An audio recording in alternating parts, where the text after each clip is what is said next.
Olá, ricos e ricas de Deus. Estou aqui depois de algum tempo sem postar nenhum vídeo, mas para compartilhar com vocês como que foi a minha experiência e o quanto o Ho'oponopono contribuiu para que eu passasse na prova da OAB. Para quem conhece ou para quem ainda não conhece, o exame da ordem é uma prova que pessoas que são formadas em direito passam para poder advogar. E muitas pessoas sabem que essa prova é extremamente de uma amplitude de dificuldade muito grande. Mas por que muitas pessoas estudam muito e mesmo assim não conseguem passar na prova? É claro que, como toda prova, e a OAB não seria diferente, não basta apenas estudar, porque se fosse assim, todo mundo que estuda passaria. E a gente sabe que não é bem assim, apesar da prova ter muitas pegadinhas, né? Mas se você estuda muito, o nível de consciência para resolver a prova deveria de ser mais fácil a aprovação e não é isso que acontece, né? A gente vê aí uma taxa de reprovação muito grande em todos os exames. Então eu vou contar um pouquinho a minha experiência de como o Ho'oponopono me ajudou e a técnica 33 vezes 3, porque, como eu disse, né, não basta somente estudar. Você precisa ter o seu lado emocional muito bem resolvido para na hora que você sentar e fazer a prova, você tenha essa consciência. Eu gostaria de dizer assim que para contribuir para quem ainda está estudando para a prova, e isso não só para a prova da OAB, mas para a prova de qualquer concurso, o quanto é uma somatória de detalhes para você passar numa prova, né? O estudo, ele é fundamental.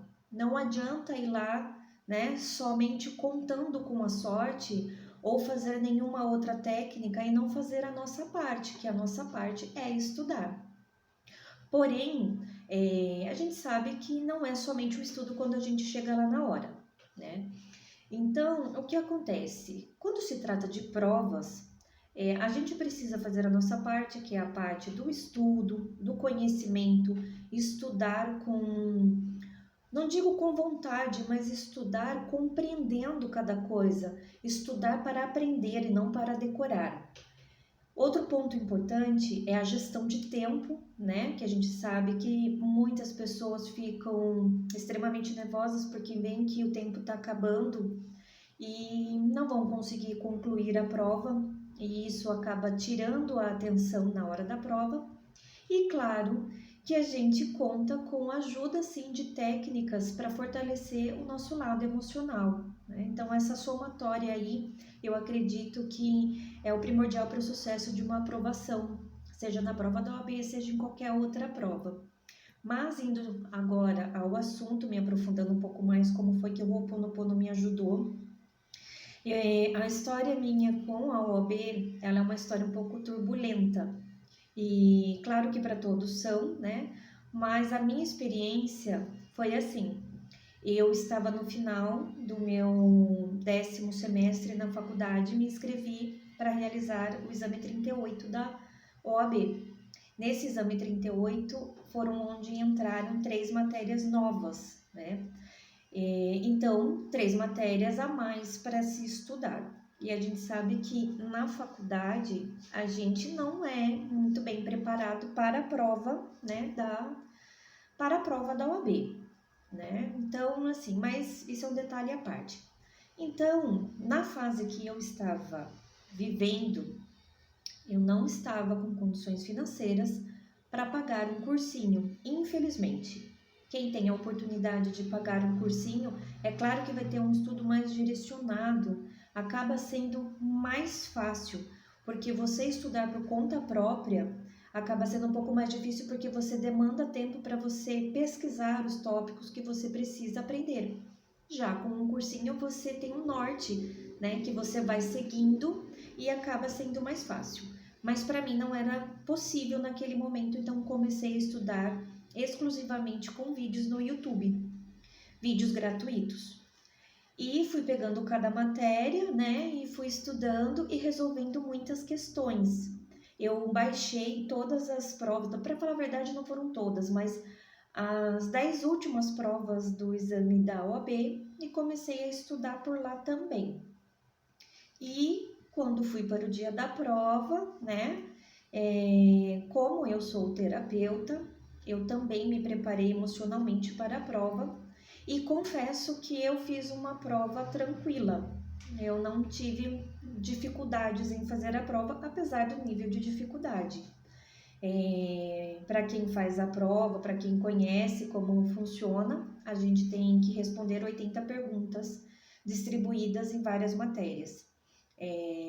A prova iniciou 1h da tarde, no domingo, e poderia ser resolvida até às 6 horas da tarde.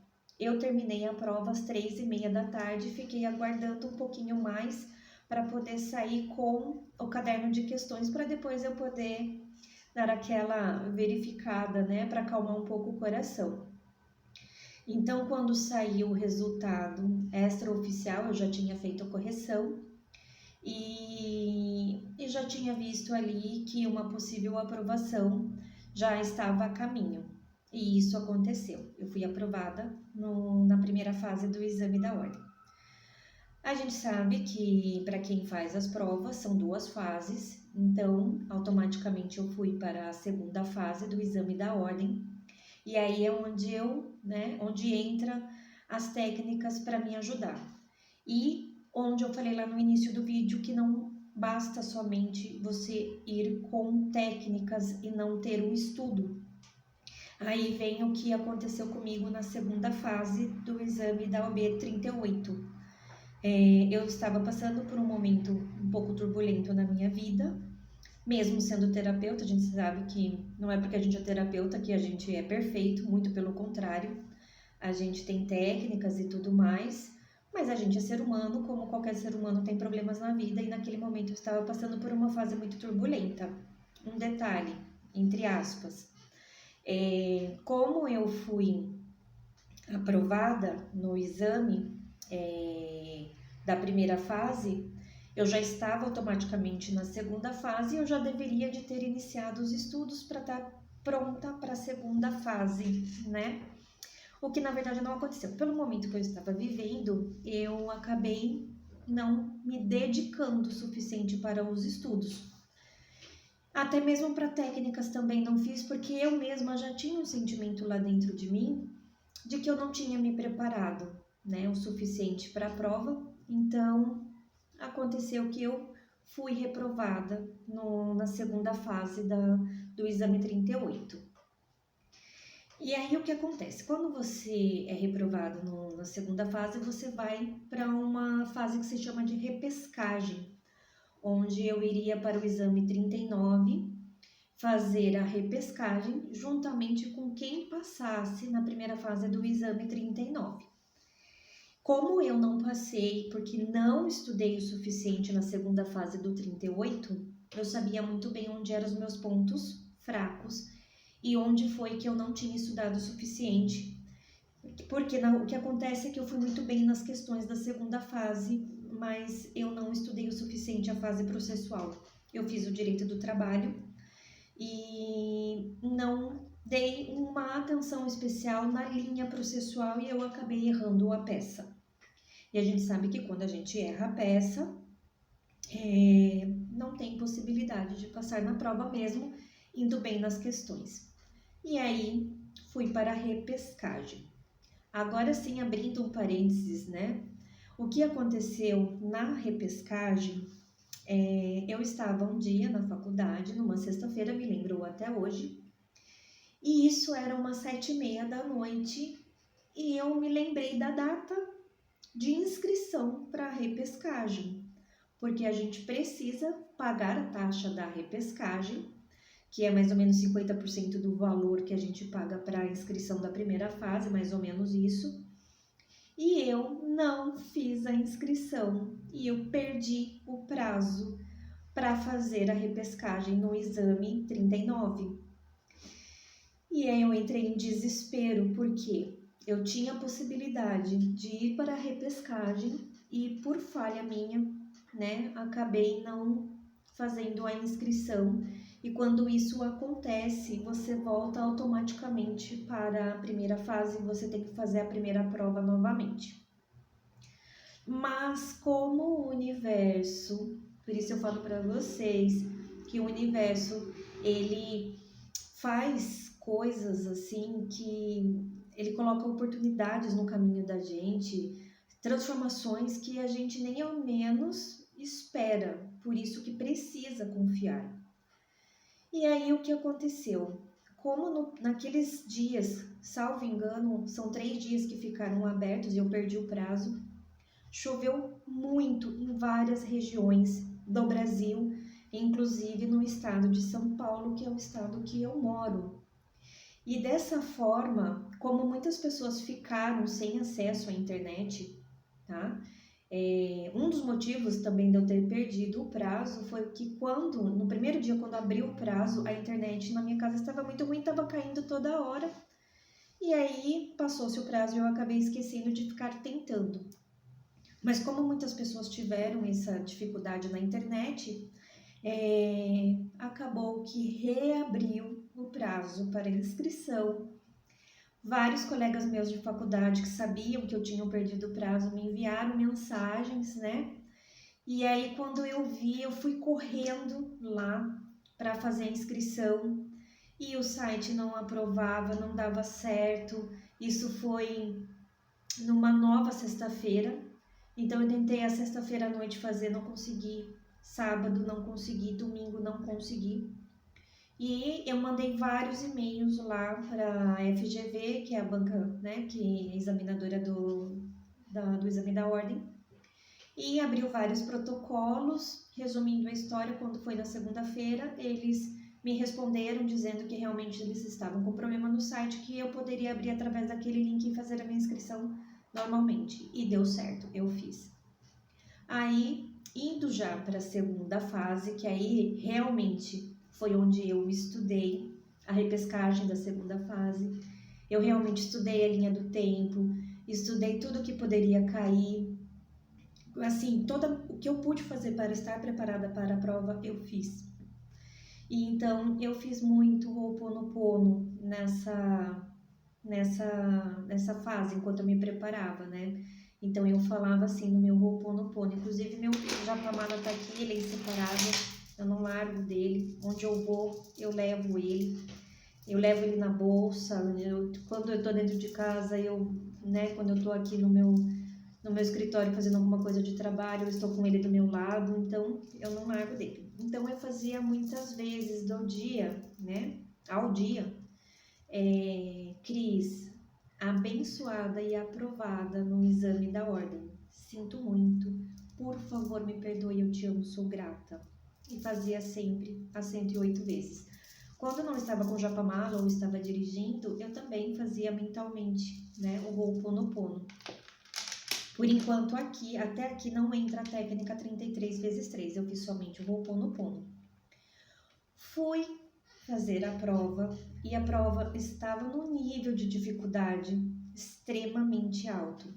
Eu fiz direito do trabalho, como mencionei no vídeo, porém no exame 39, a segunda fase, caiu 99% de direito civil, né? Foi um caso sobre penhora de carro, o proprietário do carro estava numa festa e o amigo estava sendo executado pelo direito do trabalho e o carro do cliente tinha sido apreendido, enfim, né? Como eu tinha estudado, eu tinha já identificado a peça, né? E não tive dificuldade, porém, toda a base legal da peça foi em cima do direito civil. Mas até então, eu estava conseguindo encontrar, né, no meu material de apoio da prova, né, que era a minha CLT, eu estava conseguindo e assim, eu tive a sensação de que fiz uma prova muito boa. As perguntas também eu tinha certeza que eu tinha ido muito bem, né? Quando saí de lá, obviamente, com aquela curiosidade, tentei ficar muito mais calma do que fiquei da outra vez que eu tinha errado. Então, na outra vez que eu tinha errado, eu tinha misturado um sentimento, né, de remorso por não ter estudado, né, e de tristeza também. Mas nessa eu tinha praticamente certeza de que eu tinha ido muito bem. Quando saiu o resultado da prova da OAB, eu precisava de 6 pontos para passar, né? E eu estava na estrada, tinha ido fazer um trabalho e quando eu abri meio-dia o link, a primeira coisa que eu li foi reprovada. A minha nota tinha sido 5,4, né? Tinha faltado 0,6 para eu ser aprovada. E ali não tinha como eu identificar nada que tinha acontecido, né, na prova, só consegui ver o resultado.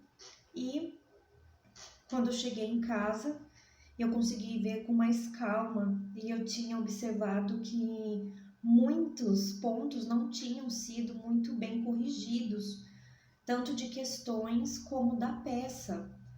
E, né, naquele desespero, porque abre o prazo para você fazer o recurso. E naquele desespero eu acabei procurando como fazer recurso e tudo mais, mas as pessoas que estavam aparecendo, né, não falando do trabalho de ninguém, não é esse o propósito, mas para minha condição financeira no momento eu não tinha como desembolsar para alguém fazer o recurso, né, e ainda mais com pouco prazo que tinha para fazer esse recurso. Então eu me acalmei, né, e pensei o seguinte: como um advogado pensaria diante de um recurso, se não ele mesmo fazer um recurso? Foi quando eu falei assim, não, eu mesma vou fazer o meu recurso, tá? Depois, num outro vídeo, eu até dou dicas de como quem precisar fazer o próprio recurso, porque até a forma de você se expressar com a banca examinadora faz diferença, né? Você tem que realmente ali já se portar como um advogado.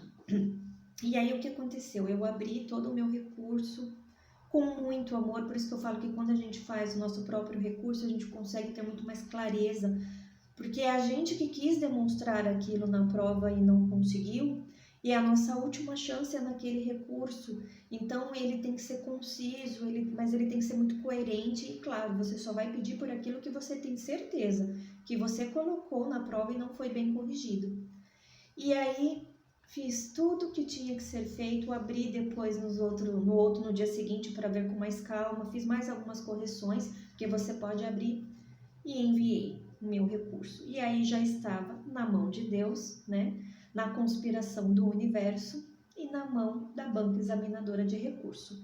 Aí realmente foi quando entrou a técnica 33 vezes 3 e o Ho'oponopono muito mais forte, né? Então eu pegava meu japamala todos os dias e fazia examinador do recurso, do exame da ordem abençoado, eu sinto muito. Por favor, me perdoe, eu te amo, sou grata. E fazia examinador do exame da ordem, do recurso abençoado, sinto muito, por favor, me perdoe, eu te amo, sou grata. Ia fazendo sempre. E na técnica 33 vezes 3, que consiste em, durante 3 dias, você escrever por 33 vezes, tá? Primeiro dia, 33 vezes, eu escrevi, Cris, não, eu escrevi assim: hoje eu me sinto tão feliz e agradecida por ser aprovada no recurso do exame da ordem 39. Escrevia 33 vezes. Fiz isso por 3 dias consecutivos. E aí, e fazendo Ho'oponopono todos os dias. Quando chegou o dia do resultado, aquele gelo no coração para abrir, né? Porque era o último recurso que eu tinha, era a última oportunidade. Quando eu abri, que eu li o meu nome aprovado, eu simplesmente caí de joelhos no chão e eu não sabia. Me veio uma felicidade de chorar, é uma felicidade, é um choro de, sabe, parece que todo aquele peso nas suas costas saiu. Assim, só de você estar ali aprovada, você sabe que é seu, que ninguém tira mais de você e que você não precisa passar por tudo aquilo novamente. Enfim, foi uma felicidade muito grande, mas deu super certo. E aproveitando um pouquinho, só para fazer também mais um parênteses que é muito importante, né? O Ho'oponopono eu conheci através do canal da Beth Russo. Eu acredito que muitas pessoas que gostam da prática do Ho'oponopono já devem conhecê-lo, mas para quem não conhece, é um canal que vale muito a pena conhecer. Ela é maravilhosa, né? Ela ensina várias técnicas e ela é de uma positividade, né, imensa. Inclusive, esse meu depoimento, esse vídeo, essa história, eu escrevi para ela de uma forma mais reduzida e ela falou, no canal dela tem um vídeo que ela fala, ela leu exatamente o meu depoimento como eu escrevi para você ver o tamanho do carinho e que sim, ela lê sim tudo que as pessoas escrevem, tudo na medida do possível, porque é muita gente. Na medida do possível ela lê e ela fala nos vídeos dela, que é muito importante, é como se fosse uma validação, né? Eu gosto muito, eu vou sempre que posto no canal dela para ler o que as pessoas escrevem lá, porque eu acredito que a conquista do outro é uma conquista nossa também, porque afinal de contas não existe o outro, né? Somos todos um. Então, para não ficar muito longo, essa foi a minha experiência com o Ho'oponopono, com a técnica 33x3. E se você nesse momento está passando pela fase de estudos da OAB ou de concurso público, eu tenho aqui um recado para deixar: não desista, tá? Não desista. E faça práticas que você se sentir bem. O Ho'oponopono eu recomendo demais fazer para você, em primeiro lugar, e para o seu objetivo, seja ele qual for, se não for só para a prova, mas seja ele qual for. E tenha fé. Acredite sempre em você, porque todo o potencial está dentro de você. Você só precisa se sentir merecedor e merecedor. Claro, aquilo que eu falei lá no começo do vídeo, estudar é a nossa parte, a gente precisa fazer a nossa parte, que é estudar. Porém, você precisa ter uma gestão emocional e uma gestão de tempo para realizar uma prova. E eu acredito que a gestão emocional chega a ser uma porcentagem muito grande. Posso até dizer aí, arriscar a falar que 50% de uma prova é o emocional, porque a gente vai preparado, mas depois, quando chega lá, começa a vir aquela preocupação de não dar certo e as respostas começam. Se você estudou, tá tudo aqui dentro, ó, tá? Então, eu espero ter contribuído, tá? Para não deixar você desistir de nada na sua vida. E não é uma prova que vai te derrotar. Então, eu espero realmente que você consiga a sua aprovação, seja na OAB, seja no concurso, seja o que for, e que você realize todos os seus objetivos. Confia em você, que dá certo. Um grande beijo no coração, fiquem com Deus. E para quem quiser saber mais sobre gestão emocional para provas, eu convido para me acompanhar aqui no canal, que sempre que eu puder eu vou estar postando um vídeo novo. Um beijo, fica com Deus.